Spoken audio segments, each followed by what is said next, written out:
మనుగడ కోటి అలలుగా పొంగు వరదల వేగాన పడిలేచు అలలకు తీపి కలలకు లేని అలసట నీకేలా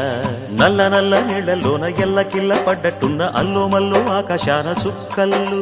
అమ్మాయంటి రావిల్లమ్మ అబ్బాయంటి సూర్యుడమ్మ ఇంటి దీపాలవ్వాలంట దిక్కులు ఎవరికి వారే యమునకు నీరే రేవు నీరు నావదంట నావతోడు రేవుదంట పంచుకుంటే గోరువంక వాలగానే గోపురానికి స్వరాల గణగణ గంటలే మోగనేలా గోపబాలుడొచ్చినాక గోకులానికి పెదాల కిలకిల పువ్వులే పుట్ట